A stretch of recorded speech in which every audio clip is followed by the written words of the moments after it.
and welcome to Strange Dominions, where we attempt to unlock the mysteries behind the unseen and unheard, unknown and unknowable. I am your host, Octavian Graves. Tonight, we are speaking with Jack Grayle. Jack Grayle is an author of the very much revered Hekataeon. He is a teacher at the Blackthorn School, both with the Hail Hekate course and the PGM 50 Rites for 50 Nights course. Luke Bell joins us for the conversation. We speak about the PGM, Hekate, Jack's beginnings, grimoires, ceremonial magic, time magic, and so much more. If you have seen something strange or unusual, such as a cryptid, spirit, UFO, or anything in between, please send me an email at strangedominionspodcast@gmail.com for your chance to be on the show. If you are enjoying what we're doing and would like to get access to exclusive content, you can become a patron at just $4 a month. With that, you get exclusive content, merchandise, and the opportunity to be on the show, plus multiple other tiers to sign up at. The link for that will be in the show notes below. Without further ado, ladies and gentlemen, I bring you our conversation with Jack Grayle.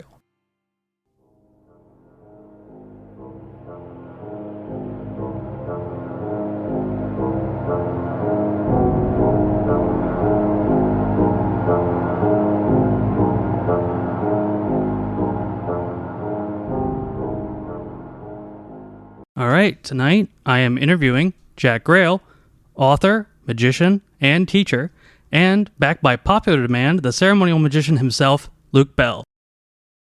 How you guys doing? Excellent. Very glad to be here. Thanks for inviting me to be on. My pleasure. It's been a long time coming. It has. Thank you for sticking it out. I was worried you'd dump me at some point. Oh, no, not at all. So, me and Luke have both been attendants to your Hail Hekate course and are in your PGM course, and we are both loving it very much. Oh, fantastic. I'm so glad that, I knew you're in it, but I'm glad you're enjoying it. I'm glad it's not one of those ambush podcasts, where they're like, welcome, and now we'll discuss the shortcomings of your method. We've both listened to many of your appearances on other podcasts, but we'll just start with the introductory question. How did this all start from you? Where are your beginnings with both Hekate and the PGM? You know what? It's a good question. And I'll say, for me, it was real simple. When I had sort of felt drawn to begin to be a devotee of Hekate, I started looking up, like what's her lore? What's her legends? What's her, the material associated with her? And, there's very little, actually. There's really little. And it's one of the startling things. Like, if you go into Arthurian lore, at one point I decided, I'm going to dive into Arthurian lore. And it's just like, where to begin? You want to start with the Welsh stuff. You want to start with the French stuff. You want to go with the British stuff. You want to go with, 19th century. You want to go straight back to 1200. There's so much stuff. And even if you decided to immerse yourself in, the lore of Zeus or Aphrodite, my God, you'd have years worth of material to start chewing through from all quarters. But you go into Hekate, it's like, all right, well, you spend 5 minutes reading Hesiod's Theogony, as it refers to her, and then you spend 15 minutes reading the Homeric hymn to Demeter, and then you're like, oh, she appears in these scenes from Shakespeare's Macbeth that always get cut. And then there's this 2-paragraph hymn to Janus that she appears in. And, you casting around, you're like, well, wait a minute, there's got to be more than this. And then you come across this series of really cool invocations to Hekate Selene, and you're like, oh, here's the meat on the bone, right? Here's the sorceress stuff.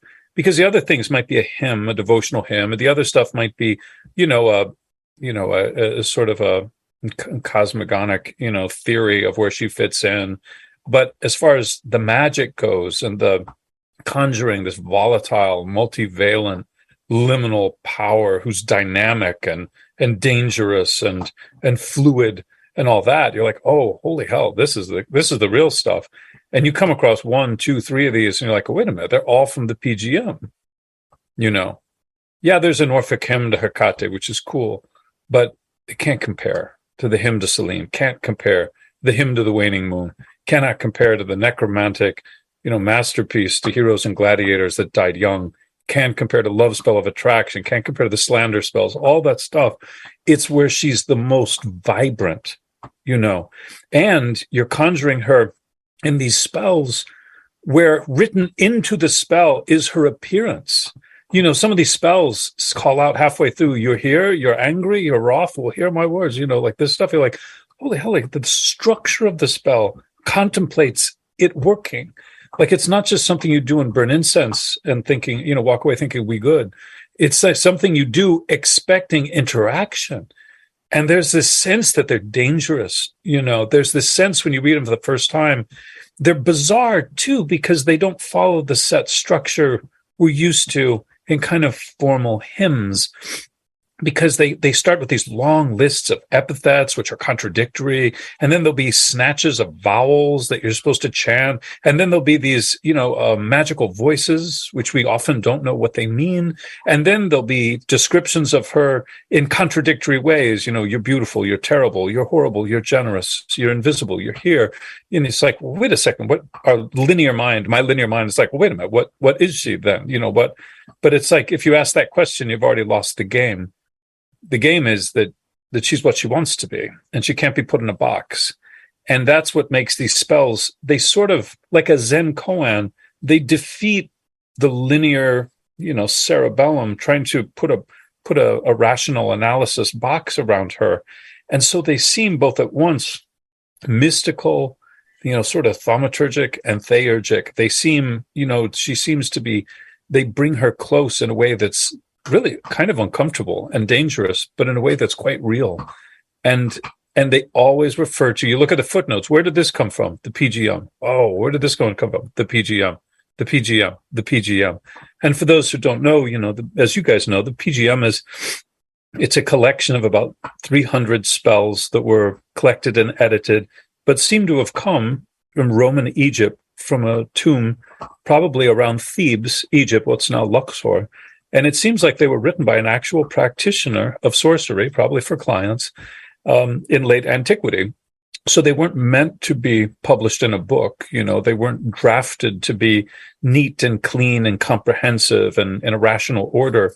They're literally a collection of working notes of someone who was practicing magic for clients, conjuring not just Hekate, but Typhon, Set, and Zeus, and Pre, and Horus, and Ra, and all these Egyptian and Hellenic and Roman and sometimes Jewish gods and angels.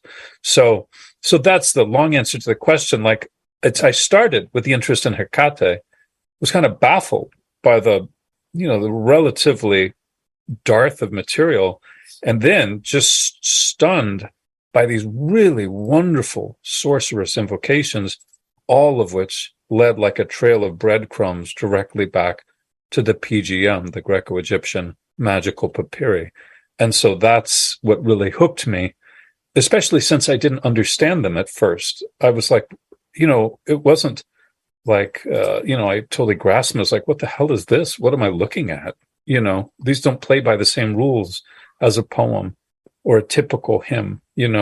These are something different. And I found that exciting.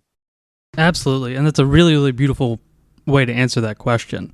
My first, contact with her, and it's interesting because of how everything really ties together. I was very, caught up in the Norse system of spirituality. For many, many years, I have blood lineage going back to that time from the Isle of Man when they conquered that whole area. Oh, wow. And so I was really into that. And then when I started this podcast, I meet Luke here, who is the world-renowned ceremonial magician for 12 years. That there is a lie. Completely. Just to be completely clear, that was a massive lie. Wasn't even exaggeration. But no, so we start he does a class on the Goetia, and we start going through some very simple exercises, and one of them he has us do the headless rite. And I had never seen this before. I had never looked at the PGM. It was completely out of my field of vision mentally. And so I do it one night, not really expecting anything to happen. And then I get this dream, very, very strange dream. Luke's in it. My old co-host is in it, and we're in a boarding house. And I'm talking to the woman who owns the boarding house, and she's a devotee of Hekate. Never really, I'd heard the name Hekate somewhere years before this.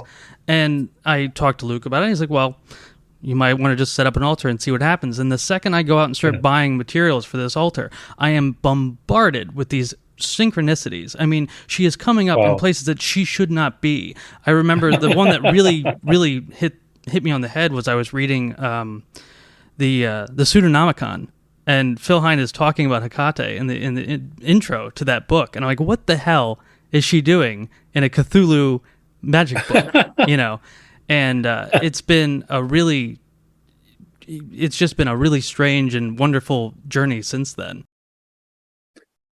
What a great way to describe it. You nailed something too that I find is kind of a consistent phenomenon. What do you guys think? Like, I feel like one of the great things about this path is that beginner's luck is a real thing.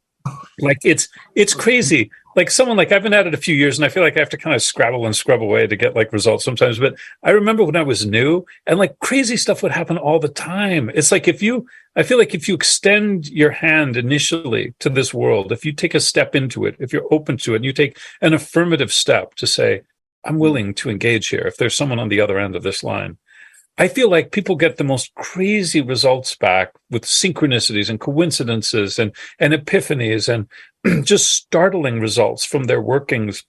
There almost seems to be an inverse proportion, of what you get. But I feel like that's part of the exciting stuff. You tell people, like, if you're interested, go for it, because oftentimes on the front end, there's some really startling signs that you receive.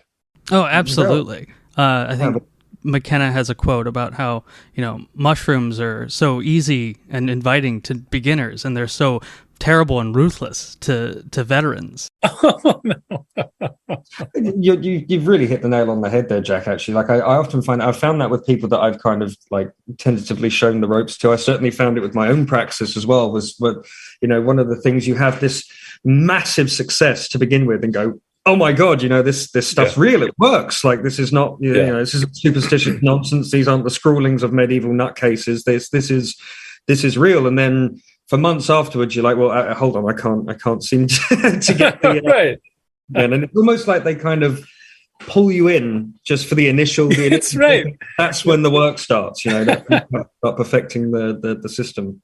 It's so true. It's so true. I don't know. There's something about it that seems to lend itself to that. I don't know why, but it is. I think that's why people kind of tend to switch genres too, so to speak, at times. Like, they feel like, well, I've gone as far as I can go with this. Like, I think I'll be initiated in voodoo, or that's been 3 years.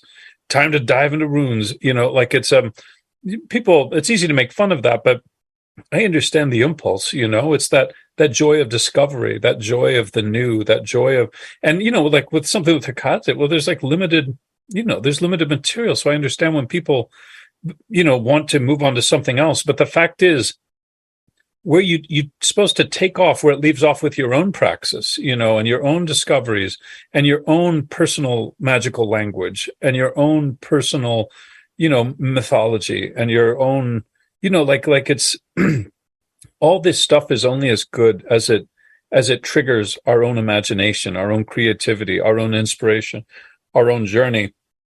Because none of us lived back then. We can't, as much as we try, you can wear a right robe, but you can't be an Orphic devotee in the same sense that they were. You can shave your head, but you'll never be an Egyptian priest. Like, you can borrow, but the main thing is to use those systems as a springboard to jumpstart your own, to mix metaphors. It's to get your own vibe going. And so.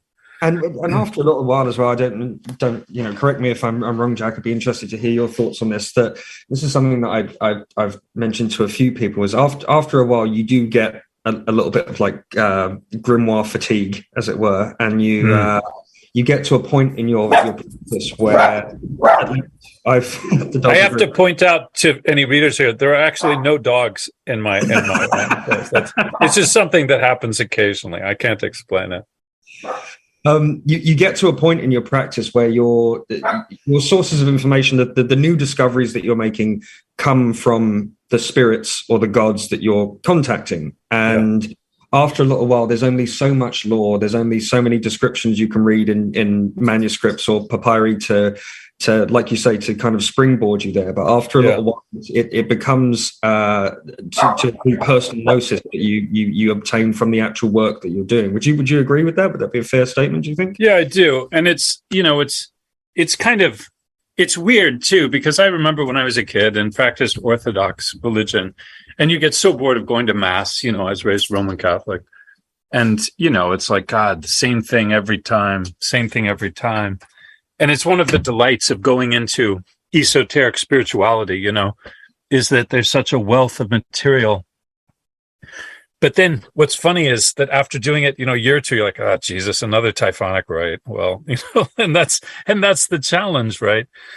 The challenge is to push the envelope in ways that make you, that you're not used to put oneself outside one's comfort zone. And I'm quite guilty of trying to stay within my comfort zone. And I think back at the beginning and how the anticipation of doing a ritual was so real, and the sense of danger was palpable, and that nervous energy and adrenaline when doing the rites that now seem automatic was really set a fire in the blood. And it's a trick to capture that and to still build on it and to say, all right, well, what do I need to do to take it to the next level? And a lot of times without being silly, without treating spirituality like a buffet where you take one bite out of each thing and at the salad bar. So it's sort of the trick, isn't it? It's interesting that you say that, because also, I mean, reading, you're the expert on this, not myself, but reading the PGM, you mentioned like the idea of like a spirit-based buffet, but it's kind of very much what that was, that you can really get a sense of that multiculturalism and that kind of very strange time in antiquity that period in history was. Yeah. From from reading the PGM, where you find these Kabbalistic angels showing up, and then they're calling on the Hebrew god, and then they're calling on Hekate, and then they're calling on Anubis and the Helios and these other beings from all these different pantheons, where it's kind of like, well, it's just this kind of understanding that all of these things exist objectively and can actually play nice together if done in the right way, which I think is a really interesting paradigm to view magic through. It is, and it actually provides a nice sort of proving ground for people like me that you want to try different things because it's built into it. For those who don't know, in Roman Egypt and the place where the PGM came from, the PGM spells, have a mix of Egyptian and Greek and Roman and Jewish and even Gnostic and Hermetic themes running through it. So if you start working with it, you can take, side jaunts into Hermeticism. You can take side jaunts into Jewish, angel work. You can do, you can explore different aspects of sort of theurgic, Gnostic, Hermetic work, as opposed to really get your hands dirty, necromantic work, spirit work with the materia of the dead. And it's all encompassed by that umbrella of what we call PGM work, but really is, the magic of late antiquity in Roman Egypt. So that's one of the cool things is, for those of us who do get bored easily, like it provides other avenues of approach to spirituality. Say, you know what, this Anubis stuff has attracted me for years, and I'm not a Kemeticist, I'm not initiated in a Kemetic order, but I'm going to do this Anubis rite, and I want to see if I can make contact with this power, or I'm going to explore, this Hermetic doctrine, or try to work with the angel, such and such. Like it's all Michael the angel appears, in spells with Hekate and the PGM, and as well as a bunch of other weird angels that no one ever heard of. And there's so much room there to embellish. It's like a jazz musician. It's like you can riff on a theme, and there's so much material that you can adopt without it being forced, because it was an amalgam. It was syncretic. That's just the way it was, because you had all these people brought together by different mishmash of culture and everything. So it's one of the pleasures of it. It gives you a bunch of options, and if anything, there's almost a wealth of options. The other interesting thing about that is it puts aside this thing that's kind of slipped its way into the new age esoteric practice, if I can put it that way, that in some way that magic is reserved for those who have some kind of innate gift towards it. The PGM seems to be very, like most grimoires, seems to be very formulaic, and that it goes to show you that just because you don't have Egyptian or Greek or Roman lineage, that you're not shut out of contacting these beings from these pantheons or these spirits, and it kind of leads really interestingly into the idea of the way that some of these techniques survived through history and can be found in the medieval grimoires. The one that I find most fascinating is the kind of subterfuge that the magician puts on to the spirits. That you declare yourself Moses, God's prophet, whose mysteries were celebrated by Israel, in the same way that you essentially try and fool a Goetic spirit or a spirit from any other of the medieval or Renaissance grimoires that maybe possibly you might be King Solomon. And so they better listen to what you're saying. And that I always found that to be really, really fascinating and an interesting insight into the the cognitive abilities of spirits and gods. You bring up two good points there, and you use the word New Age, but you used it in an interesting way. When I think of, you used it in one way to refer to some people saying like, well, due to my witch blood and my family, descended from a seventh son, I can do this work, but you can't. And that's, kind of this old idea that some people are just, like born magic-y and others aren't. And there's also that other concept, which we'll get to in a minute. But yeah, I really like the idea that this type of work, it's based on spirit alliances. And a spirit alliance is based on a reciprocal relationship. And a reciprocal relationship with a spirit is really no different than a reciprocal relationship with a person. They work along the same terms, in that you get out of it what you put into it. And a lot of times, not only does it involve how generous are you with your time, with your efforts, do you, is it an afterthought? And we can all tell when someone communicates with us, it's an afterthought, or whether we take priority, or whether we have, something valuable. And so right away, you're dealing with a standard that everyone already knows and works with. Like most people already know. And that's why I don't believe it when you see people that have like no friends, don't speak to their family, have no loved ones, and that they're like, I have a powerful relationship with 72 spirits. It's like, really? Well, that's an interesting dynamic, right? But that's the good news for the rest of us, is you don't have to be the seventh son of a seventh son. And a lot of times what it takes is an effort to reach out and be vulnerable, which is not the image you get when you think of magician or sorcerer or someone sweeping around in a black cloak with stars on it. It's vulnerable to extend oneself, to say, I'm here, this is for you. Are you interested in me? I'm interested in you. Will you respond? And then to wait in that terrible silence to see if something's there, especially when there's something, the way it replies may be subtle.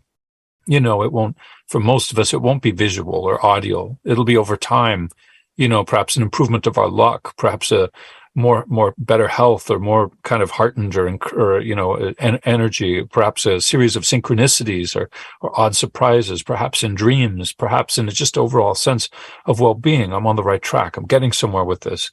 It's a very vulnerable place to be. And no one talks about that, because everyone who does this kind of shrouds themselves, in the cloaks of power. But the fact is, you're only as powerful as your relationships are healthy, and they're only as healthy as you are generous and vulnerable. And that is quite different. And it's not to say that, obviously, just as there's concepts of energy in Asia, which I don't understand well, but there's concepts in Arabic magic of baraka, as one of the people taking the course pointed out, which is a wonderful thing to say. And in Egypt, you had Heka. But Heka wasn't a secret witch blood. Heka was a natural force, not a supernatural one, we're told by the scholars. And so your Heka, if you're an artist, was how good your art was. If you're a ruler, it was how well you ruled. If you were a lover, how well you loved. If it was a fighter, how well you fought, and it was, you couldn't take it away from how tall are you, how strong are you, how sharp are you, how generous are you, how affectionate are you, how, it's what makes us us. Just the same as I'd look at 4 flowers in a row, and one that was brighter and taller than the other had more Heka. Or you look at an artist and one person's, art just stands out. That's Heka. Or a magician, who calls down these powers and gets results others don't. It's Heka. So it's not a sense it's not a sense that it's this new agey thing where you just sort of scowl and wrinkle your brow and imagine, imaginary lines of light extending from your brow to whatever.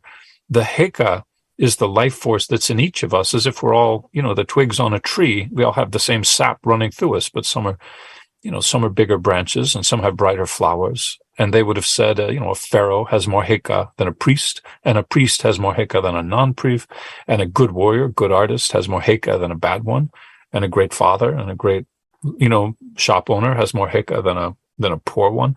And so that's just this natural force.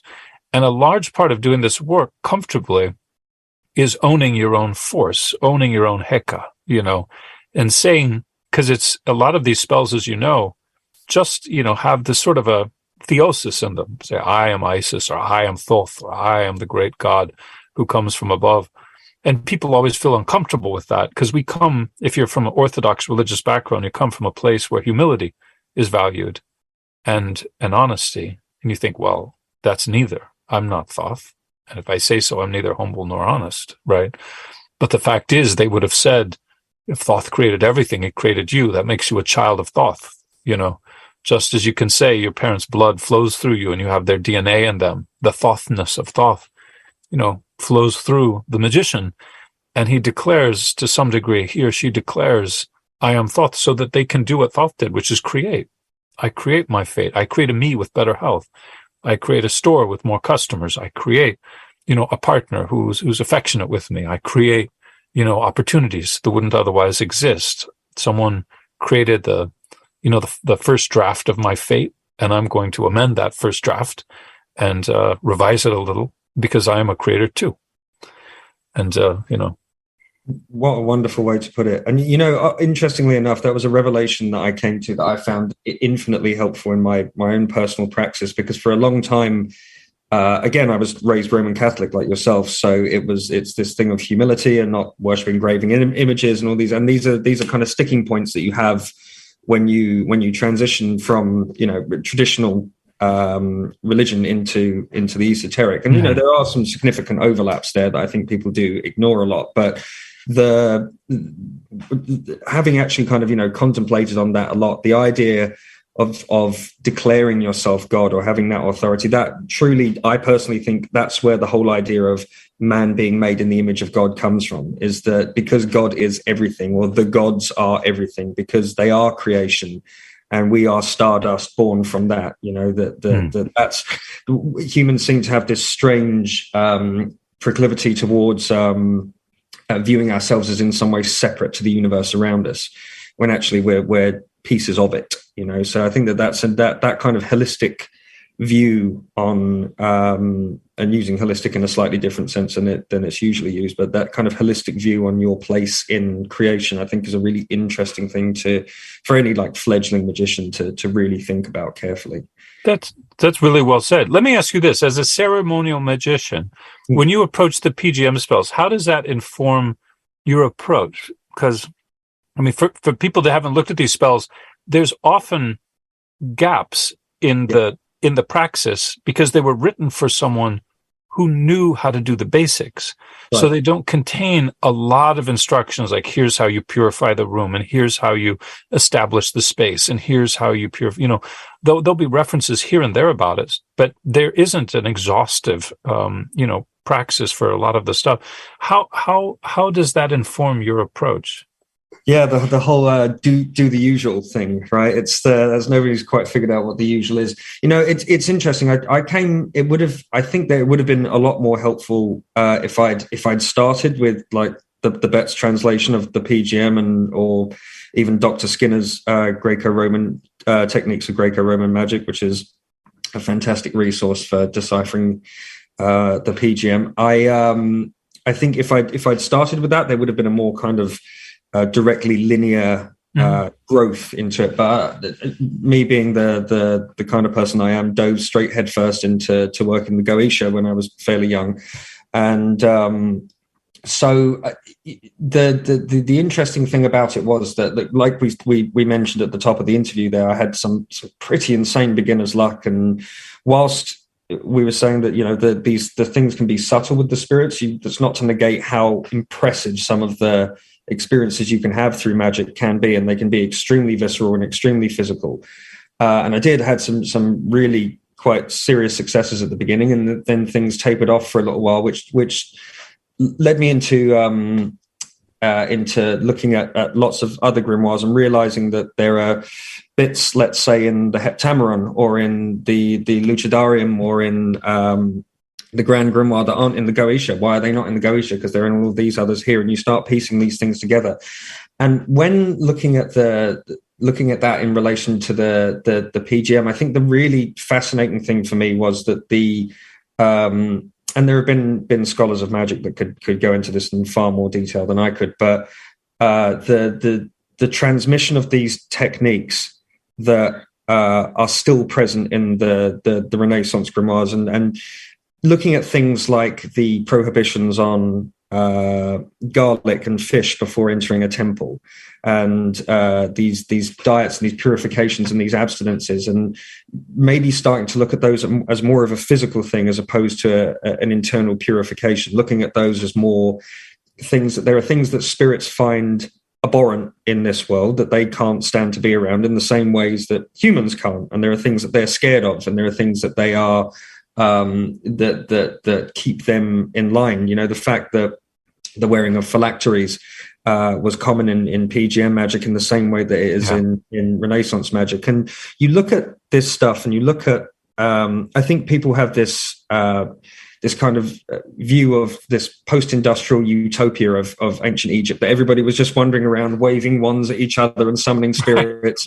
Right. Everything was mystical and wonderful, and it was just a land populated by gods and monsters, when, in large fact, there have always been very serious and prohibitions on magic, and for the most part anyway, and it's always been a dangerous thing to practice. And I think the big takeaway from that was that people died horrible deaths to keep these techniques alive. Horrible deaths. They went through horrendous imprisonments and tortures, and it makes you wonder, one of the arguments I bring up with people is that would people have gone this far? Would they have allowed themselves to be burned alive or flayed if this was just superstitious nonsense? I don't think so. I really don't think so. So I don't know if that answers your question at all. I have a habit of rambling, but it helped fill in some of the gaps and at least solidify what is necessary and what might be things that you can kind of trim away in the grimoire tradition, at least. Yeah, no, that makes sense. And it falls back too on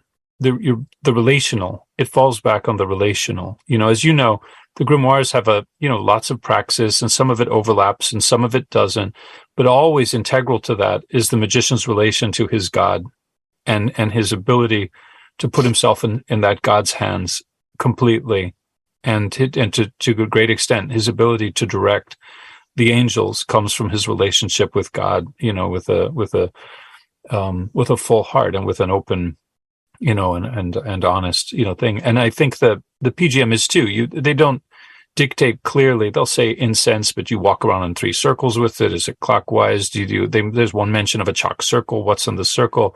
It doesn't really matter. A person can come up with their own.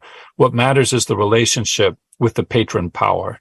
And that, and there's multiple initiations in the PGM to Typhon Set, to the Overgod, and these initiations to a degree can be used to solidify that relationship. And from that, everything flows. And the sense you get from it is the rest of it can be relatively improvisatory as long as you have your patron god on your side. And that's reflected certainly in like the Iliad and the Odyssey, where they might say a prayer at a dead run. They might try to do they might conjure the winds while, weeping on a beach. Like, there's not a lot of praxis, yet they get great results because they have a patron god and they've nurtured that their whole life. And their relation to them, to some degree, magic and devotion blur into because they expect that god to help them. And if they have on hand a libation or incense, if they have on hand, the means and the time, they'll apply pressure using certain techniques, certain formula, and how they speak to them, reminding them of the mutuality of the obligation, reminding them of what the consequences will be if they don't, if the god doesn't intervene, calling upon them, reminding them of when in the past they've acted in a similar fashion and the parallels in their own myth to what is being asked for them to do here. So there's tech, but it's sort of, it's persuasive tech. It's not as quite in your face as the PGM or the grimoire magic with recitation of vowels or threats and stuff. But it still is present because they're human, they're leverage, they're relational leverages that we use in our own relationships. So that sense I always come back to is people say, oh, the PGM's so full of holes, they don't know what they did. We don't know how they did it, but we do. They put the relationship first and everything flowed from that. And we know that because that's the way it works in Thailand now with the unbroken tradition of Buddhist folk sorcery. Everything comes from the relationship with the spirit, and the relationship with the spirit is administered by a relationship with a higher spirit or a Buddhist saint, and that is strengthened by one's relationship to the Buddha himself. And then there's all the tech, and then there's the candles and the strings and the materia, but it all flows from that hierarchical relationship and the understanding that there's an order to the world. And if you're in relationship to the powers at the top of the pyramid, then there's a trickle down effect where you can get results from those below them. And that's consistent Thailand or English grimoires or Egyptian magic. And that's what drives me crazy when people make certain statements like, well, magic's just people made stuff all over the world and all over the country. So, whatever you come up with, you do you. It's like, yeah, in a way.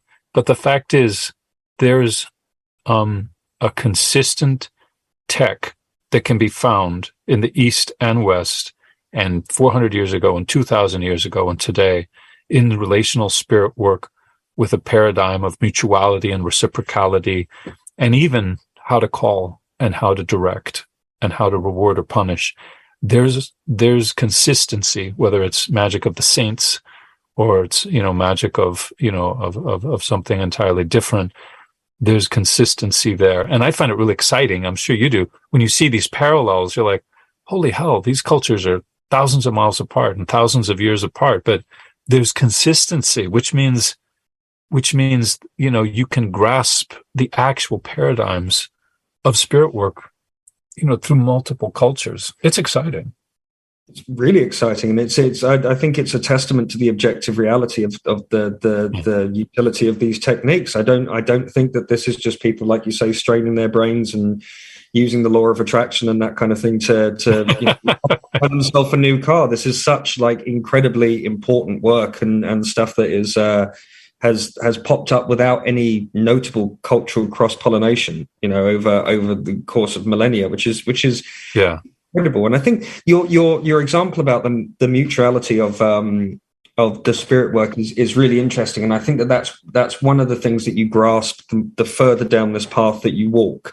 But the only caveat that I'd maybe want to riff on with you on that one is that, like human relationships, they evolve and they change. So one of the examples I quite often use is that if you're going to a networking event, this is such a corporate crass example, but if you're going to let's say a networking event or something like that, you'd put on your best suit, you'd go there, you'd put on a splash of cologne, you'd shake people's hands, you'd talk with your telephone voice. After a while, and you've found employment with somebody, you may end up becoming friendly with your colleague or your boss and taking you to the park together and going for a coffee or whatever. But that initial approach, you have to have those predetermined requisites, those cues that everybody looks for to size each other up, because there is a moment of that, whether you're invoking gods from the PGM or you're calling the 72 spirits from the Goetia or working the Armadale or the Trithemius method with angels.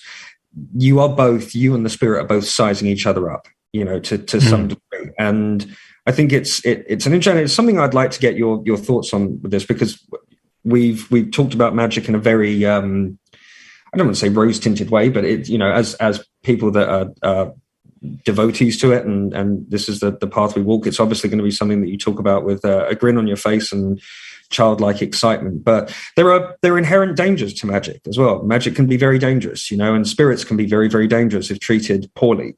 and that reciprocal relationship can turn sour. And I'd be interested to hear what your thoughts on that are, if there are any experiences that you might want to share in that respect. Or yeah, you know what? It's strange, and I hesitate to even say this sometimes, but it's true that often when I reach out to a spirit the first time, I have a run of bad luck, and it's startling sometimes, and it's sort of, I've come to almost expect it. That if I'm trying to do something serious with the spirit I haven't worked with yet, I can almost in a weird way, I can almost expect unusually good results and unusually bad ones really up front. And it almost seems like there's a testing period. At least that's how I characterize it myself, as if you ask someone on a date and they're ruder than they had any cause to be, you know, and so maybe perhaps you find a different line of approach, and they're sharp again, but maybe slightly less so, and the third time maybe less, but or any sort of thing where you reach out. So I've come to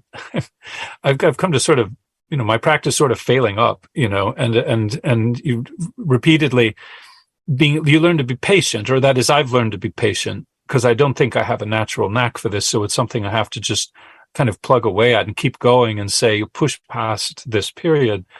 And it's also, of course, a matter of glass half empty, glass full, right? You know, when you have, I was in a bad car accident where someone else was driving very fast on a highway, and the car spun out of control and hit a ditch and flipped. And, you know, it was very frightening. It could have been harmful. And so part of me afterwards was like, well, is Hekate done with you? She's a goddess of liminal spaces. You're going from here to there. You're in her territory, and you're in a car that flew off the road. But then I came out of it with only a bruised hip. So it's like, well, that's not a bad... is that half empty or is that half full? Were you blessed or were you cursed? Were you in relation or are you out of relationship? Is she done with you or is she embracing you? And of course, the answer is you have to look at the context of your life. You know, one isolated incident isn't enough to answer that question. Yeah. But generally speaking, you come out of a bad accident with nothing more than a bruise, you're probably doing better than you had a right to expect. So I've had, yeah. And when I first started honoring her, and celebrating her within 12 months, I remember I got, I had several, burglaries and things like that. And burglary is a very sort of Hekataeon crime because it involves crossing a threshold, and it involves going where a person goes where they're not meant to be. And they do it successfully. So I felt to myself, is this the universe pushing back, saying you shouldn't tamper with these powers because you've opened yourself up, you've weakened your own boundaries, ironically, by embracing a goddess of boundaries. It doesn't seem like it should work that way. But then ultimately, of course, these crimes caused changes in my life were ultimately beneficial. And over time, you look at the pattern and you think, well, if that hadn't happened, then we wouldn't have moved and I wouldn't have had the benefit of such and such happening. And it encourages one to take the long view. You know what I mean? It absolutely does. And I think that sometimes a spirit's idea of harm and our idea of harm are two very, very different things. A mild inconvenience for a few months in the eyes of a spirit, which could be causing us a lot of distress. I think they think, well, you're heading down this, you can't see where you're going just yet, but I know where it's going. Right. I'll take the wheel, you shut up. I don't like backseat drivers, But that's an interesting point, though, Jack, because in a lot of ways, these gods and these daemons and these spirits are... their influence is somewhat unrestrained. So if you invite that influence into your life to some degree, let's say you fall on a demon of love, a spirit that is concerned with lust and love, and you may find that you have an abundance of that in your life after doing workings with them, but that can sometimes, and in fact often, verge on the unhealthy. So as the question I wanted to ask you is kind of like conversely to what you asked me about how the PGM's informing my Goetia practice.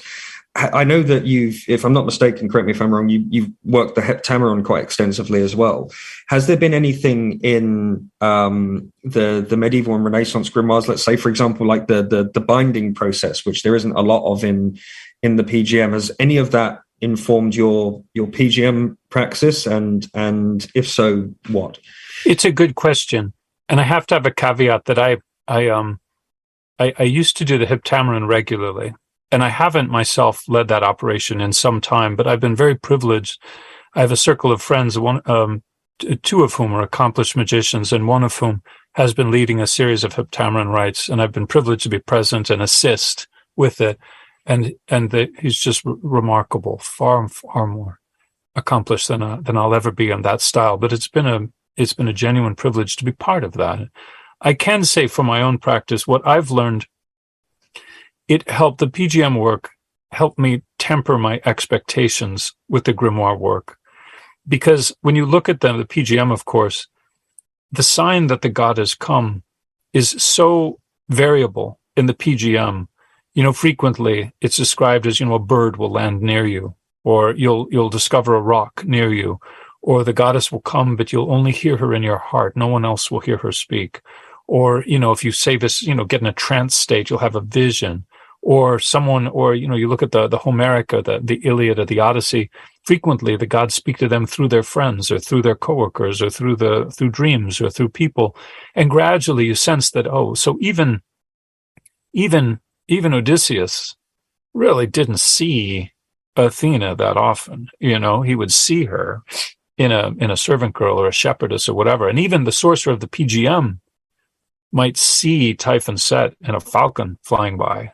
But he didn't expect to see the Set beast every time he called him. And this is an Egyptian priest who's a specialist. Or the PGM spells, I love it. They'll say, do this spell, and they'll say, if it doesn't work on the third time, add this part. And I love those because they're implying that here's this magician. He's an initiated Egyptian priest. He's done this spell 3 times and it's still not working. So now we're going to layer on more. But I love that because it implies failure. And it implies the fact that sometimes even the best of the best, the people that wrote the book, get no result. They can't see anything. They can't hear anything. I don't feel like anything's there. It feels like you're just yelling in an empty room. And that's just a wonderful reminder that this work is subtle. And sometimes we get crazy unsubtle results, but sometimes, more often, especially for me, that the subtle results, and it requires one to open one's senses and be open-minded about what's there. So to answer your question, the way it changed me is when I started with the Hekataeon, I kind of go through the whole thing, soup to nuts, from starting, here's once we've consecrated the items, now we call the angels on the circle, and now I start with the exorcism, and no matter what happens, if something visually doesn't appear, I go through the whole exorcism, and then I threaten the spirit at the end with hell, and then we'll go on to the blah, blah, blah, and just kind of brush through everything, ignoring the fact that very frequently, though I never have visual phenomenon, but there were frequently at certain parts in the working, usually early on, I would hear a series of odd knocks in the room, or I would get that almost painful frisson of feeling that all the hairs stand up on the back of your neck and the arms prickle almost painfully. The things that I've come to associate with spirit presence, Yeah. And yet here I am calling them forth and threatening they go to hell. Well, no wonder they leave. You show up and someone's yelling at you, you walk away. Like, it's not hard to understand. You don't have to be a psychonaut to understand how that dynamic works. So what it really did is the more I worked with the PGM, the shorter and shorter were my Hekataeon rites, because as I understood how spirit presence can be, I have to look for subtle phenomenon. Pretty early on, I would usually at a part I didn't even expect it, I would feel that feeling, or I would hear a clunk or a clank or something within the air would shift, and I would think, I think a spirit's here. And so I'd say, all right, well, I'm just going to start talking to it then. Yeah. And I often wouldn't get 10% into the Hekataeon is not long anyway, but unless you repeat it endlessly. So I came to they see the secret to happiness is low expectations. And so the PGM helped me understand that if you give up the idea of 3-dimensional cinematic apparitions, then you can enter much more easily into, an understanding of where the spirit's present, and begin to talk to them and have a conversation of sorts with the power you've called forth. And I think much more is available to people who are in a different position than me, that are more experienced and more talented, have higher senses of purity, and have perhaps some of that visionary talent that some people seem to have. But I've come to recognize my own limitations, and that's fine with me, because as long as I get that feeling something's in the room, that's all I need, and I don't mind talking, but this to the spirit in that condition. That is a really good point, right? Because that's in a lot of ways that is the bare bones of it. It's what is your operation? What is your procedure? What's the point of it?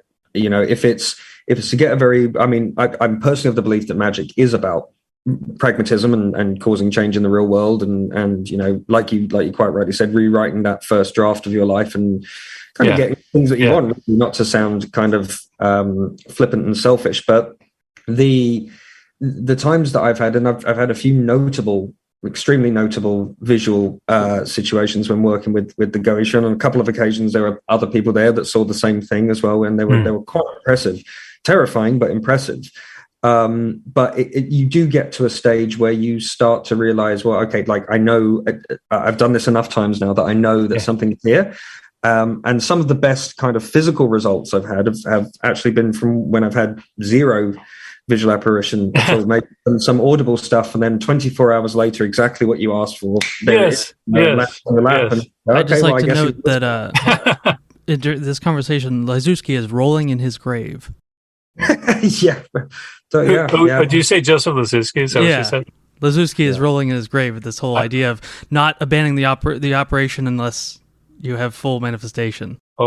Oh yes, or else the slingshot effect. No, and I have to say, Lazuski, I always have an affection for him because he introduced me to the Heptameron.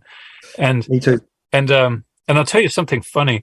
You know, in his stories about what made him believe that this was real, is he describes doing the ritual and experiencing was basically the room trembling and everything rattling and vibrating and an incredible, whatever. But what's interesting is you kind of look at his age and when he said this would have been, and I can't help but think it would have been in the mid 80s. And he lived in Ohio, and I was in Ohio in the mid 80s.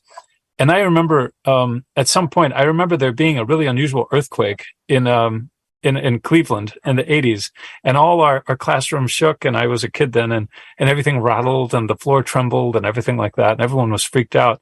But when years later I read Lazuski's book and I read about his epiphany, I thought, oh my God, I wonder if I experienced part of his epiphany. Possibly. What's the cause and the effect there? Was it the spirits that someone had caused the earthquake, or vice versa? Did they? That's the good question. That's the big question, isn't it? I mean, but again, it's a lot of these old medieval grimoires, it's the thing that they say the same thing, repeat.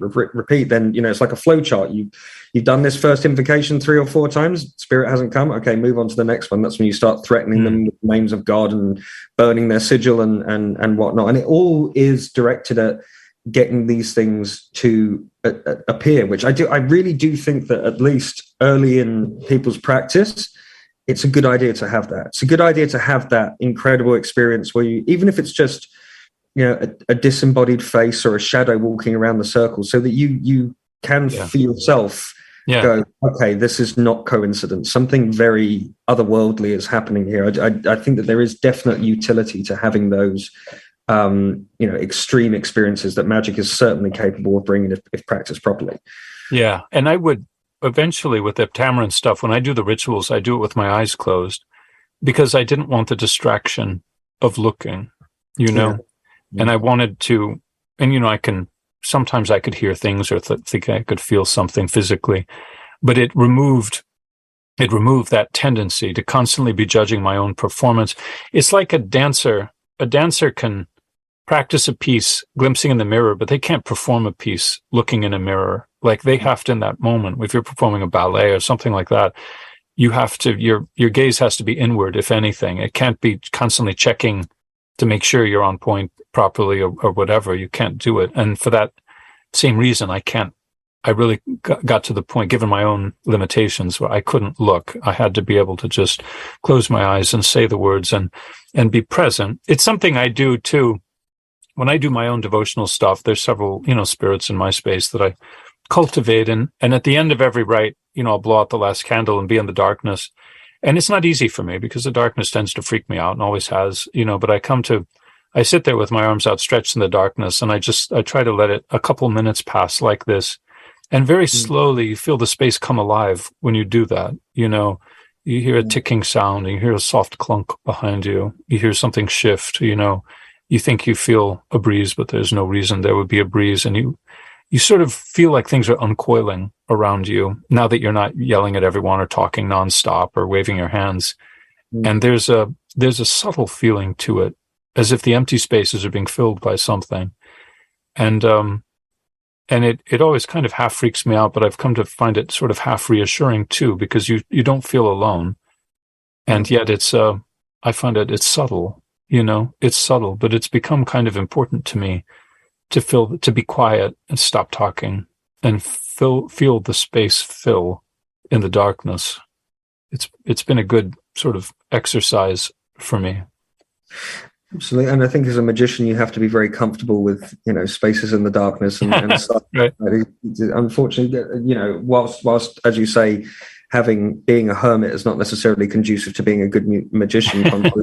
To folklore and popular belief that you do invariably end up spending a lot of time on your own and a lot of time around things that are not necessarily visible all of the time. It's true, but it's almost it's interesting that is the way it is, right? Because you'd think, if you're calling spirits of the natural world or the supernatural world, you'd think in the daytime there really wouldn't be a difference day to night, night to day. And yet I find there really is. I think many of the spirits that at least I apprehend, however I do, must be chthonic because or nocturnal, because it seems far more palpable at nighttime than daytime stuff that I've attempted. And it sort of reminds me, Iamblichus would say, of course, they're all lower spirits. What do you expect? But it's something I have to keep reminding myself that that target area seems to be dusk or nightfall. If I expect to feel like I'm really got a live wire going. How much does the use of planetary days and times play into your praxis? I obviously don't want to intrude. I know it's not. Wait, how much what? How much do planetary days and hours play into your personal praxis with the PGM? Is this something? So, let's say you were doing the stele that's useful for all things, or the spell to Helios. Would you aim to do that on a Sunday in the first day? Oh, right. Most of my stuff is devotional, right? So most of it, I'll sort of I try to keep up throughout the week without any regard for that, because it's mostly just very simple devotional work. But if I have something special I want to do, I will try to, if I have the luxury of being alone on several days or have an opportunity, I'll try to, but it's very rudimentary for me. Titanic work I try to do on a Saturday. Hekataeon work I try to do Saturday or Monday. I'll do, I'll obviously anything, sort of Venusian I try to do on a Friday. I was much more conscientious of it with the Heptameron because of the very nature of the spirit work being built into, the schedule of the hours and days. It's inevitable. It was a good kind of training ground for that, working with the Heptameron. I liked it. I like the grid of hours and stuff and spirits of the hour and everything. So to the extent I can, I do or the phase of the moon. But again, I have I have all kinds of obligations too. So I tend to think that the perfect can be the enemy of the good. And that's the way I forgive myself for sort of subpar timing in my ritual, which helps perhaps explains why I have to look for really subtle phenomena. I had a little internal conflict with myself about this today because obviously today's Monday, but tomorrow is the actual new moon. So do I do her Dipnon on Monday in the hour of the moon, or do I do it on the actual new moon? I decided to go with Tuesday because that is tradition. But I had that very same conversation with myself. I tend to give myself, it's like those bars that say, it's 5 o'clock somewhere. I tend to give myself a good 72-hour range to hit the new moon, feeling, well, it's a new moon in Australia right now, like that's, so, I have a very forgiving approach to my own, practice. I don't think there's anything wrong with that at all. I'm definitely guilty of being too much of a purist, and if I'm look at the planetary hours calendar and think, okay, well, look, I've literally got 45 minutes at the we're in the hour of Jupiter or whatever, and it's so if I want to call this goetic prince, then I better start doing it quickly, but it's I plan all these things out rigidly, but perhaps that's a flaw on my end. Talking about the planetary associations with things, I think one of the things that fascinated me about your 50 Rites for 50 Nights course and also the Hail Hekate course that you do is that those, as you mentioned at the top of the interview, those necromantic spells, and there was, I don't know if you saw this, but there was a papyri that was recently discovered, which was a spell written out, which invokes Anubis to bring the love of a man to a woman, which I was reading. They're translating it, oddly enough, at the University of Chicago at the moment. Oh, really? Which is quite fascinating. But it's this link between these necromantic spirits and love, and particularly necromantic, to gladiators or soldiers who have died a violent or untimely death.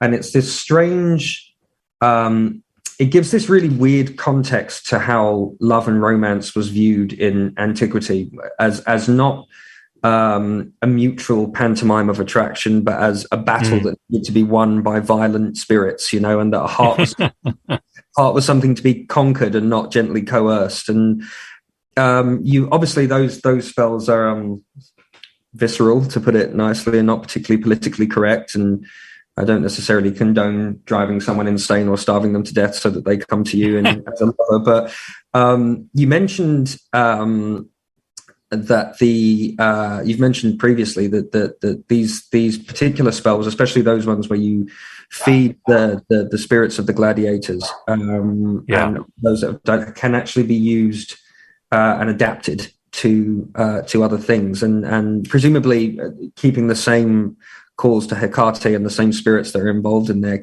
Are you able to go into that a little bit more as to some of the things that you found utility for with that? About the spell to gladiate, that sort of necromantic work? Yes, yeah. Well, it has a, it's that old, it's interesting because it's that old principle. Nowadays, we use the word love so generally. That can mean a father's love for a child, or a person's love for a attractive celebrity. We use the same word, or for pizza. But, obviously they're talking about eros there. And eros, it's like that Shakespearean phrase, my love is as a fever, burning still for that which longer nurseth the disease. It's seen as it's an inflammatory disease. It's a fever. And if you've ever felt that, this sense of being inflamed and engorged and restless and pacing with desire, and, nothing else looks good, feels good, tastes good, sounds good, don't care, and that sense, it's an uncomfortable place to be in. It's very different from having a sort of a set, stable, long-term relationship where you appreciate someone and respect them. This is the flame of infatuation, which it can be such a pain in the neck to have when you feel that, that restless fire. And that's what they're trying to light with these spells, which makes sense because these spirits, they, by and large, a restless spirit brought illness, and it could insomnia and dreams, nightmares, really, and fever, and so that's all have parallels with infatuation, where your brow feels hot, your body is aroused, there's nothing to do with it, you feel sort of sick to your stomach, and you have that desire for something that's not there. In a weird way, the spirit lends its own virtue, that's its touch, lends its virtue, and the spirit itself you're calling is restless. They're frustrated. They didn't get to live. typically the most dangerous ones, both in ancient Egypt and currently in Thailand, were mothers that died young, that never got to know their children, or people that were, died young, were never able to have a lover, never able to have a child. And those were incredibly volatile and dangerous spirits to raise, because it was thought that they were envious and they were jealous of those who did, and their desire and their frustration and their restlessness and their whatever, they could infect mortals with that restlessness, that frustration, that desire. They gave what they had, and what they had was hunger. And these spirits of hunger would infect the living and give them a hunger. And that restless hunger would drive them, hopefully directed toward the arms of the officiant. So it's kind of a terrible paradigm when you think about it. It's to make anyone sick seems really unfair. Although when you think about it, the sorcerer who's doing the work is sick himself. If he's doing this, then he's inflamed with desire. He's the one that's restless. He's the one who's can't eat, can't sleep, can't stop thinking about this and that, or the client, or whomever. So really, you get a person who's inflamed and restless, trying to call forth a spirit that's an inflamer and restless, to inflame and make restless another person. It's like you've seen those things where there's a series of match heads lined up close to one another, and you light the first one, and it automatically lights a second, lights a third, it lights the fourth, and they, ripples down the line. And that's a good metaphor for this type of magic. It's like a line of fire that, where the flames of hunger and desire are passed on through the agency of a spirit to infect another person, to make them catch fire as well.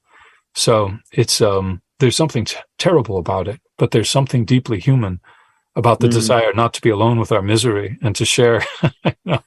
Misery loves company, right? So there's that desire to share it, and that type of magic seems emblematic of that paradigm. The big thing that I really took away from the necromantic spells that you talk about in both the Hail Hekate course and the PGM is that the technology that is present in those rituals has been sort of unknowingly passed on into the current day with the current ghost hunting culture. Because you see it all the time on TV, these guys walking into houses and they just start berating the spirit endlessly to get a reaction. And you go back and you look at these, these necromantic spells where they're just basically taunting the spirit, telling it, you will never feel the love of a woman again. You will never feel the wind on your hair again. Haha, now go do this thing for me. And, these guys in the affliction shirts, in the, doing the ghost hunting shoes, they most likely have no knowledge of this. But it is passed on as this very effective technology throughout history. And I once I kind of made that connection in my mind, it opened up a whole new paradigm for me. That's a great observation. Once again, it mimics human relations, right? You get how often you say, "Why'd you say that?" And say, "I was trying to get a reaction out of them." Well, that's what you're trying to do. You're trying to get a reaction out of something that's part of the unseen world, and how do you do that? You remind them who they are. You remind them of the things that people do. It's people do it to each other all the time. Why do you let your boss get away with it? They passed you over last year. They're passing you over now. They said this to you. They insulted you in public. What are you, spineless? What are you waiting for? There's this sense of trying to push people. Go, get angry, get alive, get a life, get a spine. Come on, do something. Get some, that same paradigm that we see in human relationships, you see in spirits too.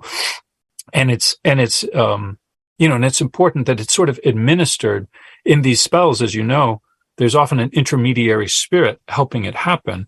And in the Prayer to Gladiators, it's Hekate, but in other ones, it's Typhon Set.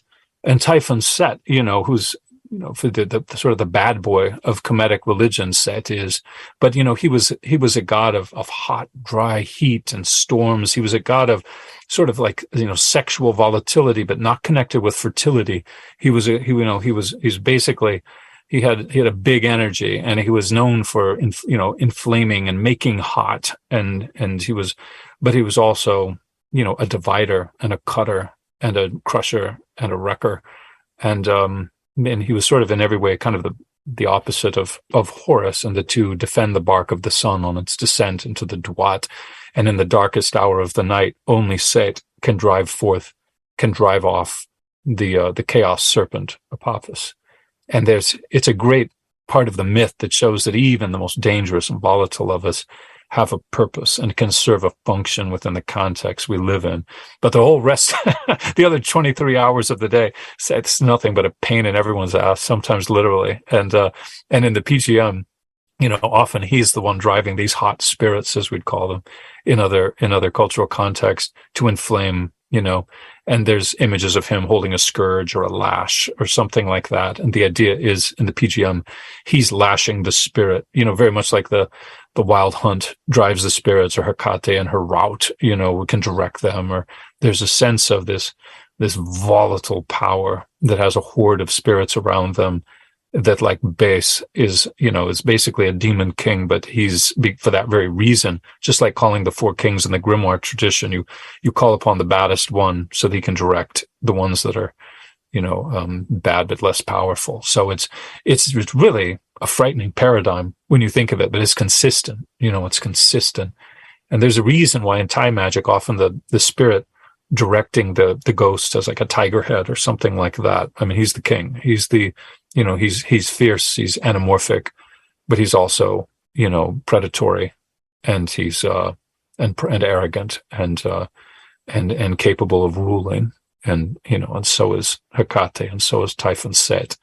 So it's a great paradigm, and very different so much stuff you see today. You go to Anthropology, you can buy a love candle now, or you can buy a pink rock for love, and all this, or the kind of the lightweight astrological books. It's amazing how you see everywhere, Barnes and Noble. It's ridiculous, the stores you go to that have some sort of light, crystals and little things with associations that are faint echoes of planetary work, faint echoes of astrological work, echoes even of magic. But all of it is just based on associations of minerals and herbs. None of it takes that extra step to say that there's an intelligence behind these, and many intelligences behind these that are capable of engaging. And that idea is, there's a sort of a bright line there. And once you cross that line, you become a very different sort of practitioner. Somehow I don't think blessed bread for slaughtered gladiators would sell quite as well in Barnes and Noble, but there's a reason it's the more lightweight stuff. Right. But where you can find it, the only place in Springfield, for instance, where you can find that paradigm is, of course, the Marian store. And the Marian store is a Roman Catholic shop that's filled not only with statues of saints and rosaries and books, but, a large shelf of relics where you can get first, second, or third level relics. Third level being a relic that's a picture of the saint, which has the faintest association with it, but still presumably works. Second is something that has touched the body of the saint, and therefore retains to a faint degree its virtue, so it's stronger. And then a third level relic might have a single thread attached to it, and that is an actual piece of the saint's materia, and that has the strongest one, of course. And that right there could have come directly from either the PGM or contemporary Thai magic, because it means there's a spirit, and the spirit is present in a measurable way due to the literal proximity of its materia. And that right there is completely within the same paradigm as the prayer to heroes and gladiators who died young.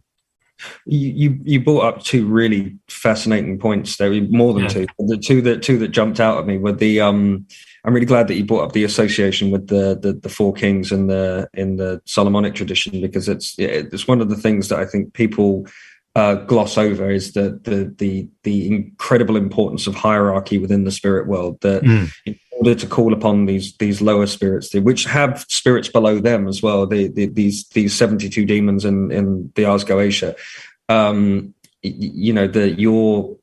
your relation with the triumvirate of hell, for want of a better term, Lucifer, Beelzebub, and Satan, and then the four kings of the earth below them, as they're sometimes called, Egin, Orius, Amamen, and Payman. These are the spirits that, like you say, are going to crack the whip. They're the ones that are going to really, because that's what these demons are scared of. Not you necessarily as the magician, but the heavy lifting is done by the spirits that you have a relationship with, which is why when you see in like the Cyprianic tradition, for example, it's you're not calling, conjuring, and constraining the four kings, because it's just not going to happen. But you are asking them to sit peaceably in their chairs. You are giving them a space in which to observe your operation from, and you are inviting them for their help. And a few days of devotion to Payman, for example, if you're calling a Jupiterian spirit from the West, is not something that will go unnoticed, I think, in that, at least in that tradition. So that was really interesting. And the other thing that you brought up, you've made a few references to Thai magic, and it does seem that at least in the PGM, that love magic often calls upon the restless spirits of the dead. But the thing that's missing from the PGM, much to everyone's dismay, seems to be spells for money, because that's what we all want. We all want to get laid and be rich, right? And the thing with one of the things that I came across a little while back, and I shared that with Octavian and a couple of the other people that I was showing the ropes to for a little while there. Have you ever heard of a Kuman Thong before? Of the what? Kuman Thong. Oh, the Kuman Thong. That's the it's like a child, right? It's like a child that's made from is that the one that like contains a fetus historically, that would Correct. actually retain the ghost of the child, you'd have to treat as a child, and it could bring you luck and good fortune, but only so long as you actually maintained it, right? And I think directly translated in Thai, it means little golden boy, I think is the word. It is the golden statue is, like you say, it's supposed to contain matter from a miscarried fetus, which is a very dark kind of road to be going down. And a magician would bind that spirit to the statue, and this child that lives in this liminal space that was alive but never saw life would then be coerced with the gifts of things that it was otherwise unable to experience, toys and milk and sweets and things like that. And the more that you give this statue of this child offerings, the more money it would bring you. And it seems that there's a relation with spirits of the dead bringing money and wealth. I had a friend who's a magician back in London who went to Thailand and managed, not entirely legally, I don't want to get him in trouble or anything like that, but to get his hands on a genuine Kumanthong, because of course in gift shops and things like that you can find knockoffs of them, but he managed to get his hands on a real one. And the guy that sold it to him said, you don't have children, do you? And he said, well, actually, yes, I have a young daughter. And he said, well, I wouldn't advise you buy this. And he said, well, why is that? He paid an absurd amount of money for it. And he said that because this spirit of a child that's never seen life before, they get very jealous of living children, and they will cause accidents and mishaps. So he bought this home, and he sold it after about 2 months of having it, because his long-suffering wife was awoken in the night by the patters of little feet walking into the room and a child's laughter and things moving around being hidden. And his little daughter, God bless her, luckily she was fine, but she fell down the stairs one day and broke both of her legs. No kidding. Yeah, and she said she was pushed. She was only like 4 or 5 at the time. She said that somebody pushed her and that she fell down and she broke both of her legs. Obviously, it could have been a really nasty accident.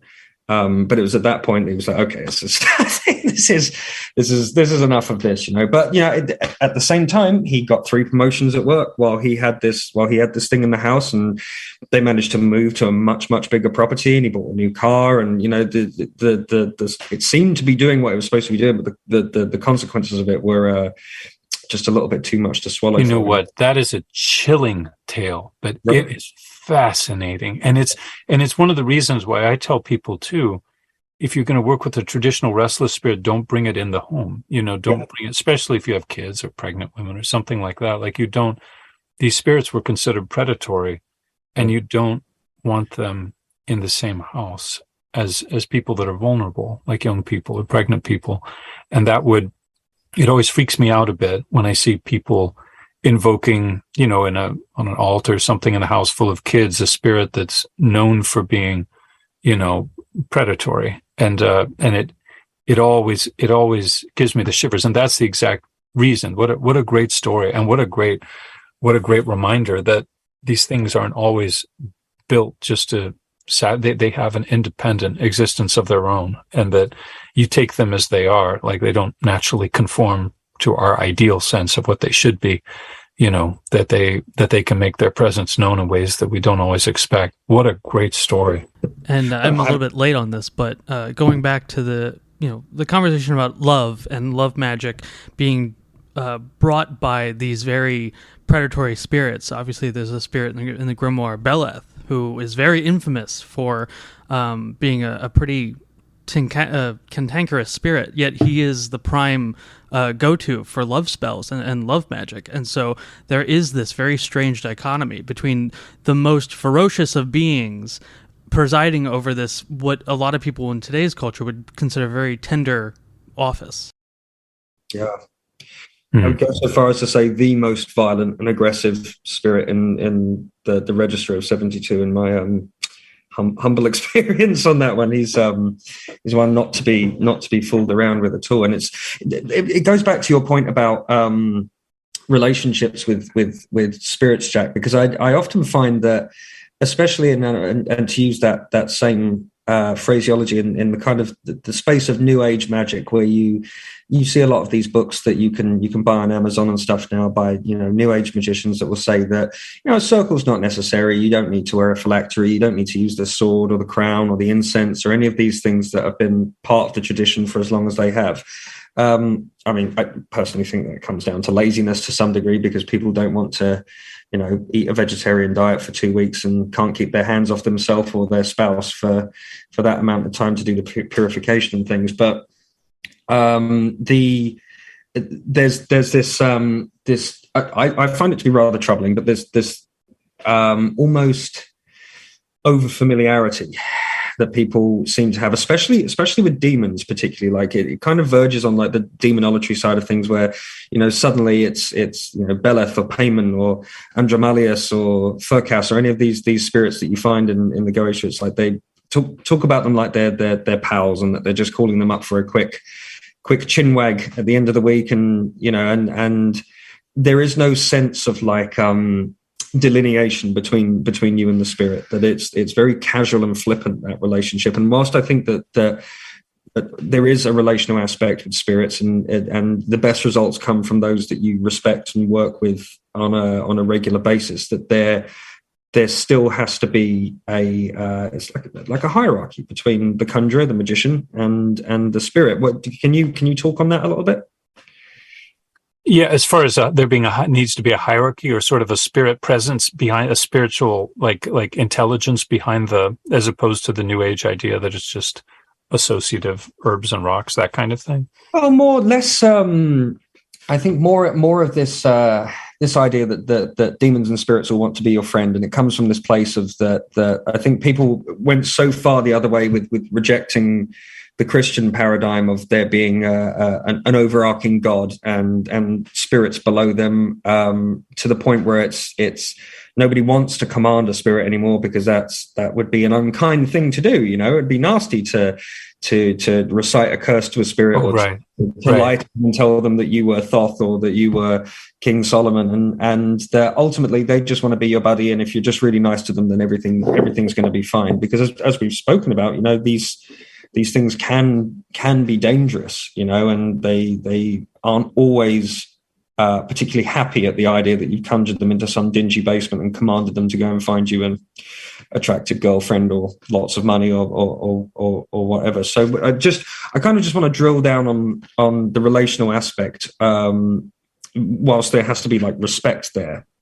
How much do you feel the authority of the magician plays into the practice of magic? I think it's useful to remember St. Augustine, the early church never denied the existence of the gods, but they just said they're demons. They're demons. They exist, but they're not God. They're demons. And by using that word, he meant chthonic spirits, dangerous, volatile creatures caught up in the slipstream of time that experience cause and effect. That could be that he meant what we meant, which is something that's capable of being entered into a relationship with, that has expectations, that has agency, and that more likely than that is out for itself as we are, and is looking to get something out of a relationship. When you read the Iliad, it's funny.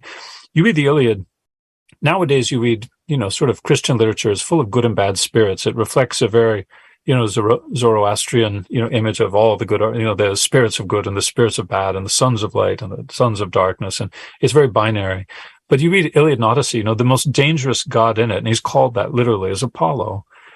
Here we have a god that we associate with harmony and light and the arts and everything. And yet the first time we see him is a bunch of people dying in a mire in trench warfare. And the people say it's Apollo. He's cursed us. He's mad because we took the daughter of his priest as a prisoner, and now he's getting us back. He's raining arrows of contagion on our camp. That's not an image of Apollo that we associate with this very pure, clean Olympian cult. That's a daimonic Apollo. That's Apollo who's not everyone who's dying of sickness took that girl captive. He's killing indiscriminately. He's a dangerous spirit. As I've said before, he's a lot more like the thing that comes out of the box at the end of Raiders of the Lost Ark than he is, this sort of Olympian intelligence who looks down benignly and sort of loves with an eternal love. He's a daimonic aspect of that power. And St. Augustine said, basically, they're demons, they're dangerous. And I think that's true. I think that they are dangerous, and I think that they have agency, and that they're volatile, and I think they can be entered into. And that's not to say that people on a theurgic path can't reach out. I'm an emanationist. I believe that there's sort of layers of Hekate or Apollo, whatever, and that you can try to reach out for ones that are more remote, more eternal, more perfect, more celestial. I think that for those who seek that, they can find that. And in the PGM, for instance, like the so-called Mithra, right, you can see aspects of that reaching out to the divine, behind the divine, to find this eternal constant that can bathe you in this sort of light of eternal love and be transformed by it. So that paradigm is there, but it's not there in necromancy. And it's not there in trying to inflame a lover. It's not there in trying to make a buck. It's not there in trying to get out from under the judge's thumb. It's not out from trying to break a friend out of prison, or all the other, 90% of the PGM spells are thaumaturgy. They're meant to improve desperate people who are in dire straits. And for that, for the things of this world, you call the spirits of this world.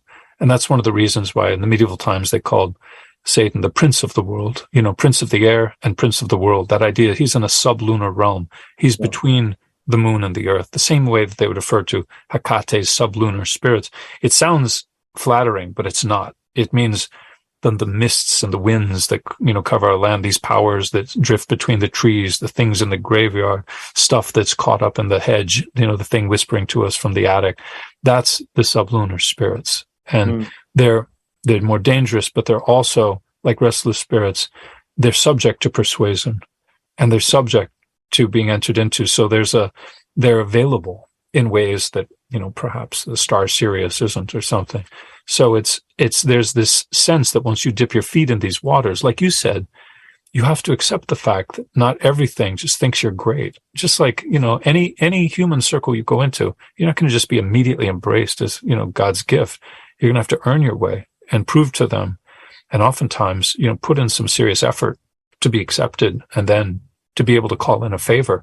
It takes a lot of work with a human. Why would it take less work with a spirit that's not human?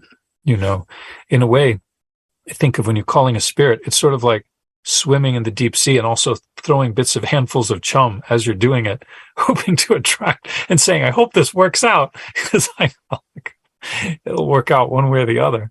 Whether you benefit for it depends on what you intend to do once it comes.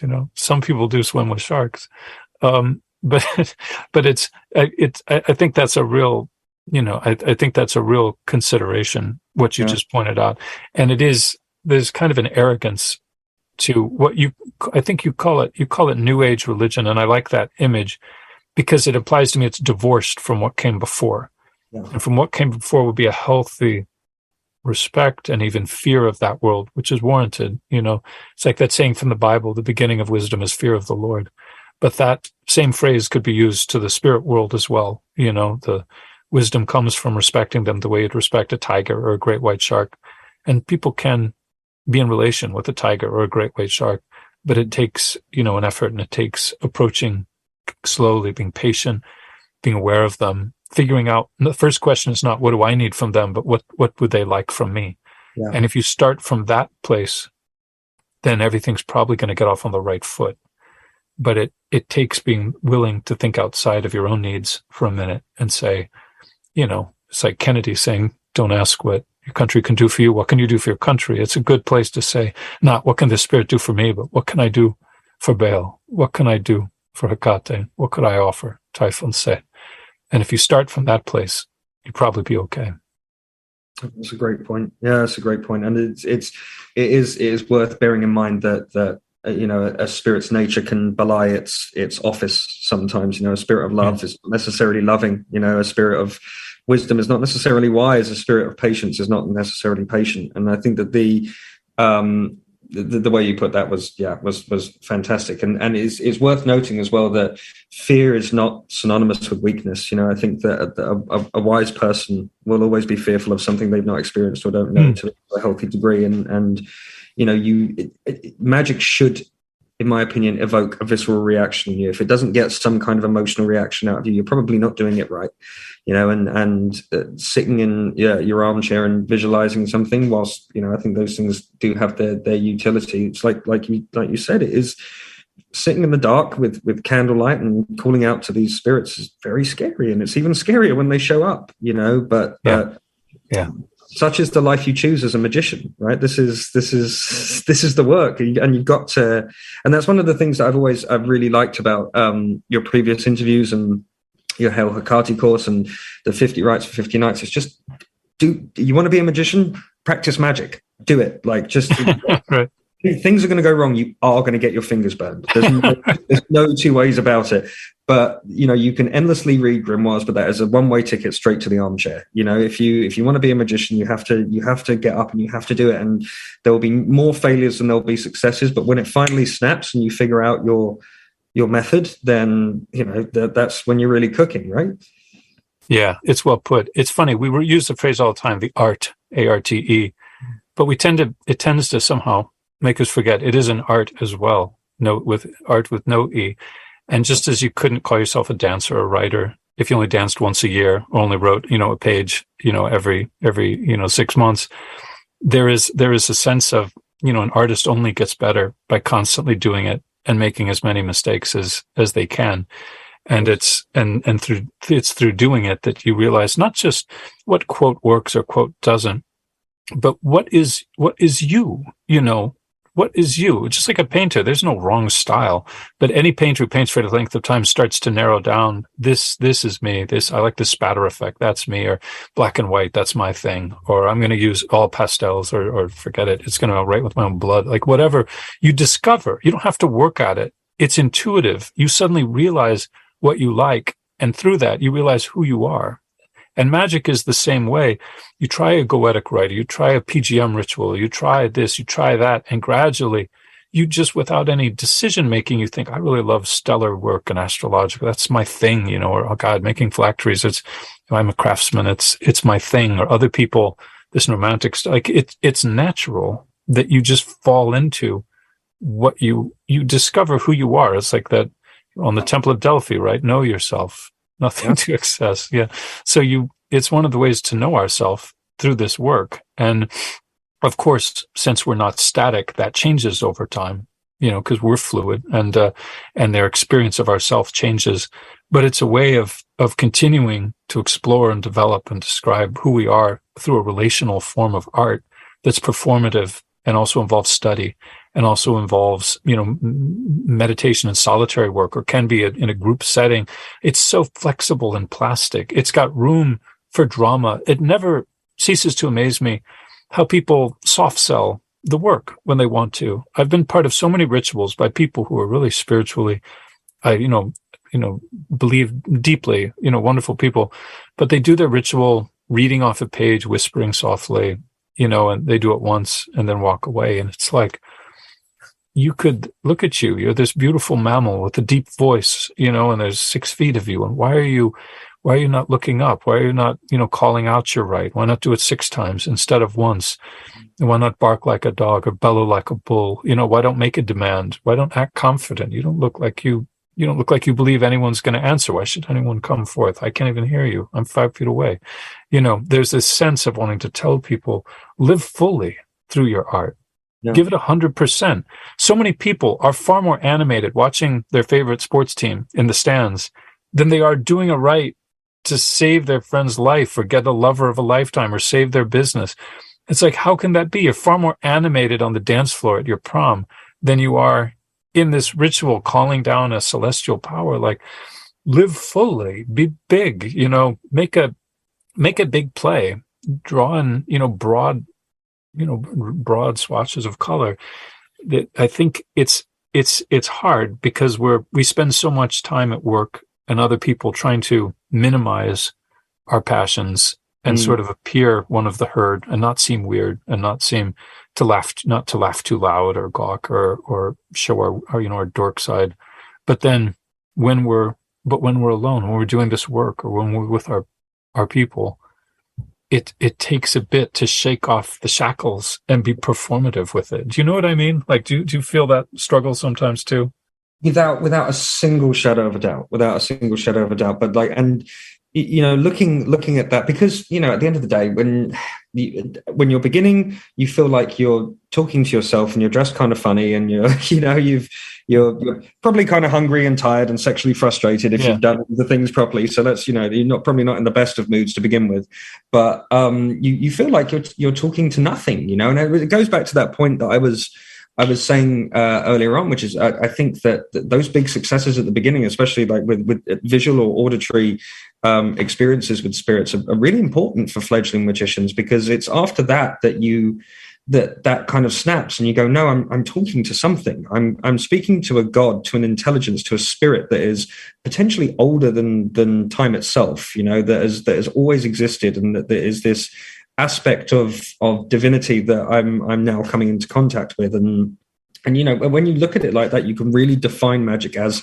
the great work. This is an incredibly important and an incredible privilege to be part of that lineage of magicians that have done this for thousands and thousands of years, something that's always been a ubiquitous part of the human experience, and now we are able to do it as well, only thanks to their sacrifice. And I think that keeping that in mind gives you can impassion you, I think, to when you're reciting your rituals, to walk the boards of the globe, and to bellow your lines out and mean them. You're not talking to an empty room in a basement. You are calling a spirit, and whether you see it or not to begin with, it's there, and your job is to then persuade it. And that's quite a difficult job. It's a negotiation that you enter into when you step into that circle. It's who's gonna come out on top in this dynamic, who's gonna listen to whom, and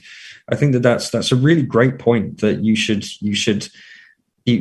should come at magic with the passion that you would when you're trying to flirt with a new lover on a date, or writing a symphony, or dancing around the living room to your favorite song. It should ignite a visceral emotional reaction in you, because it's an incredible thing to be part of. Yeah, it is. And and I have, and that goes without saying that some of us are doing our work with someone sleeping in the next room, or our backyard is overlooked by 6 neighbors. So not all of us can howl on a mountainside, but there's more to performative magic than just volume. There's the cleanness of gesture and the dramatic gesture. There's the, how you dress yourself, like you talked about earlier, to work for a few weeks on a ritual garment.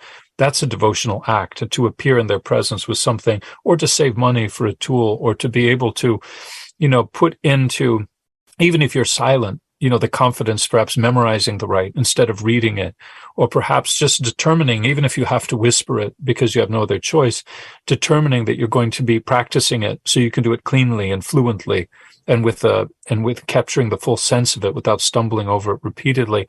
There's so many ways to make it performative, other than just being, loud and whatever.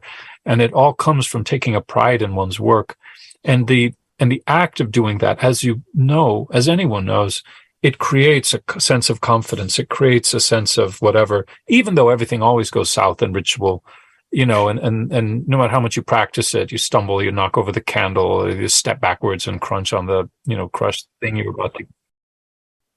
I bet you have, right? I don't know how many times I knock over what I'm trying to offer and be like, there's this, the honeyed water that is spilled at my feet is for you. But that doesn't change the fact that effort still counts for something.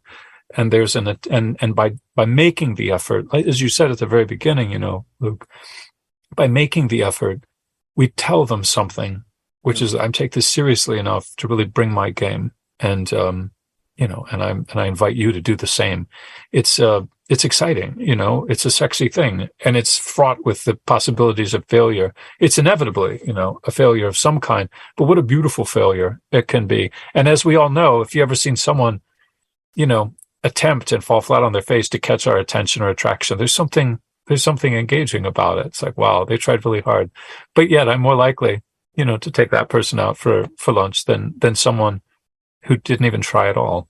And so I think it's the beauty of this, is despite everything we've said, all these powers being dangerous, volatile, and to some degree unpredictable, if there's one thing we can learn looking at all these systems, is they appreciate a bold move. Oh, absolutely, without a shadow of doubt. I mean, Octavian will back me up on this. One of the things that I always tell anyone that I'm privileged enough to be showing the ropes to is don't buy your robes from Etsy. Don't go and look for somebody who's already made the phylactery and consecrated it for you. You have to do these things, and that you often see people rolling their eyes and huffing and puffing. I have to stick to this strict diet, or I have to wake up and pray 3 times a day, or I have to go to confession and things like that. So your ritual begins at that moment that you decide this is the spirit that I'm going to call, and everything that you do after that is part of the actual stepping into the circle. That's the final step. That's it. That's it done. Those 2 weeks of preparation, of learning, like you say, learning the invocations, creating your tools, and magic is to some degree a diabolical scheme to get you back into arts and crafts again, because you are having to make these things. But it ties into that sense of it being a childlike thing to do magic in a way. You know what I mean? Yeah, without a doubt. You're drawing, you're cutting, you're crafting, you're speaking alone in a room, you're dressing up in a costume, perhaps, you're pretending to be someone you're not always confident you are inside, but there's a wonderful sense of play to it, which is, a lot of people can't get over, that it takes a willingness to take a risk and sometimes feel silly. But to me, I mean, that's part of the beauty of it, right? Without a doubt, yeah, it's a wonderful thing to engage in that pantomime of that esoteric pantomime that we dance. Right. It's incredible, and I think that there is a pragmatic basis for it as well. I don't necessarily think that spirits are that great at telling whether or not we are who we say we are. It seems that in the beginning there was the Word, and the Word was with God, and that our words carry an amount of gravity that maybe we don't necessarily realize. God spoke the world into creation, spoke life into the universe, and we as magicians speak our future into these spirits, and they go and do the heavy lifting for us. That's beautiful. It's like I'll trade you quote for quote. The poet James Dickey has a line in The Emperor of Ice Cream where he says, "Let be finale of scene." And he seems to mean, let it be what it seems it is. Let what you are what you seem to be, And so that's part of the trick. It's also in Mother Night by Vonnegut. It's that it revolves around that, where the guy, if you remember, he's secretly helping the Allies, but he's an announcer for the Nazis every night of the war. And everyone associates him with being, so it really is like, what was he? Was he a supporter of them, or was he an ally? And he's torn by that issue because he was both. But in this world, you're very right. Words have power, and we are what we seem to be. Yeah. So, as Shakespeare said, assume a virtue if you have it not. Right? Make it act till you brave, even if you're not. Act sexy, even if you don't think you are. Act confident, even if you feel like a schmuck. Act it. Put it out there. There's a wonderful. That's why I say performative. It's very much like being an actor, in that you're performing a role. But a good actor, when they perform a role, they're not faking or lying to people. They're trying to approximate themselves under imaginary circumstances. If I was the Prince of Denmark, and if my father had died, here's how I would act. So you're not acting like an imaginary Dane. You're acting like yourself under the circumstances of Hamlet. Yeah. Whereas a magician's doing the same thing, I think. He's saying, you know what? You have to say, I may have some doubts about what the nature of the universe is, but if I did believe I was in relationship to God, and if I believed that God's power and favor flowed through me, and if I believed I could command angels, this is how I would act. Yeah. And then you do it, and gradually, you fake it till you make it, because what you embody takes a life of its own, and you get more and more comfortable in that persona, and you grow into it until it becomes your nature. And that's what I do every time I do this show. Right, it's embodying an idea, and to maybe put a cap on it with another Shakespeare quote is that anyone can call spirits, but will they answer? And you've got to be that one that they answer. And what's going to differentiate you from from anybody else. That's great. That you put in. Gentlemen, I want to thank you guys so much for coming on. Jack, before we go, where can people find you and all your work? Sure. I have a website called jackgrayle.com, but I teach classes at the Blackthorn School, and I'm on Facebook under Jack Grayle. So if anyone wants to get in touch, feel free to message me. I'll link all those. Thank you so much for coming on, and I would love to have you back on, also with your friend who has the new translation of the PGM coming out. We would love to talk to him and you. Oh, that'd be wonderful. Yeah, that's Brian Alt, and I'm so excited about his new translations coming out. It'll be wonderful. Me too, absolutely. Well, Jack, thank you for coming on. You have a good night. Thank you both. It's been such a pleasure. I really enjoyed talking to both of you. Us too, trust me. Well, pleasure's all ours. Great.